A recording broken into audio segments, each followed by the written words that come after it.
Have you ever asked this question? Do I need life insurance for me or for my spouse?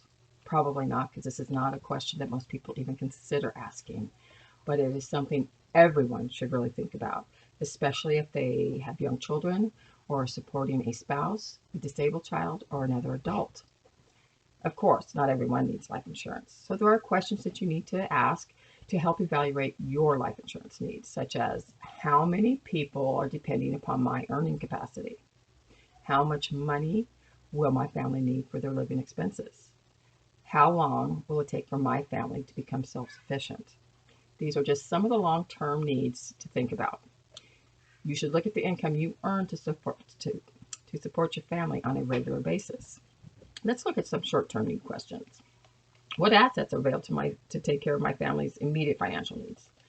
After I die, how long will it take for the property to be turned over to them? Do I owe substantial debt or taxes when I die? But to me, the most important question is, will my family suffer financially when I die? With my own family needing the two incomes that we have, we could not meet our financial obligations if we were not insured, if one of us were to pass away. But luckily, we have life insurance. But 4 out of 10 people do not. If you're a single parent, it is even more important that you have that insurance to help take care of those children after you're gone. Also, if you're a stay-at-home mom or dad, you need to look at the big financial contribution that you give to your family. Let's think about it. Childcare, transportation, cleaning, cooking, to name just a few. How much would it cost to replace what you do? Here's a question no one likes to ask themselves. Does my child need life insurance? The answer to this is yes. The responsible thing to do is to always carry enough coverage to cover your child's funeral expenses. We don't expect anything to ever happen to our children, but it can and it does. The funeral can cost easily over $10,000 with a casket, the gravesite, the funeral costs, and any other expenses. You're going to need to take time off work, possibly need counseling for you and your family, because let's face it, you just lost your child. I found this out the hard way. My 8-year-old stepdaughter died suddenly from a brain aneurysm. We did not have life insurance on her, and it was very difficult coming up with the money to pay for her funeral. In life, we work hard to make sure those we love, our spouse, our children, and our family members, are always taken care of. It's just as important to consider providing financial support for their future living expenses when you die.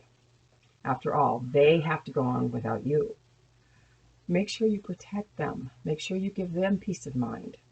Life insurance will help your family cover any financial responsibilities that are left after you die. Debt can be a tremendous burden, on top of the already emotional toll that your absence is going to create. Life insurance is not as expensive as most people think. We have been taught by the church, in One for the Money, that life insurance and health insurance is a necessity and an obligation. It states, appropriately involve yourself in an insurance program. It is most important to have sufficient medical, automobile, and homeowners insurance, and an adequate life insurance program. Costs associated with illness, accident, and death may be so large that uninsured families can be financially burdened for many years. Ask yourself, why do I insure my car, my home, but I don't insure myself or my family? I know I have always thought that my life and that of my family's was way more important than that of a car or a house. Life insurance is also considered a financial asset, and it can help increase your credit. It can help you get a loan or even more health insurance. Some policies have cash value and cannot be touched by creditors, even in the case of bankruptcy. Last year, there was a sister in our ward whose husband died unexpectedly. They had 5 children, but they had no life insurance.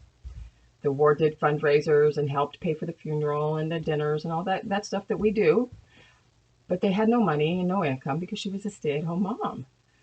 She had to move her and her kids to Utah to live with family after 2 months. 3 years ago, right down the street, a brother in our ward, he lives 3 houses down, had a massive heart attack. He was only 25. He had a 6-month-old son and a 2-year-old son. He missed months of work. He did not die, which was great, but he had no life insurance at that time. He has it now, but as you can consider, it cost him a lot more because he had a massive heart attack.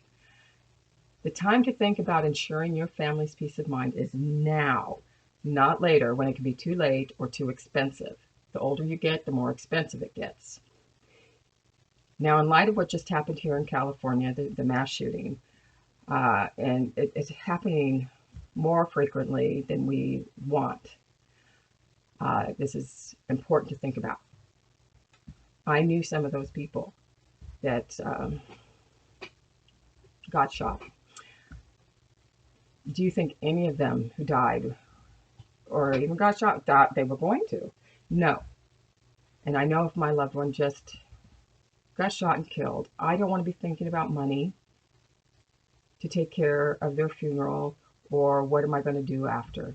Now is the time to protect our family's future for the just in cases in life that we do not like to think about.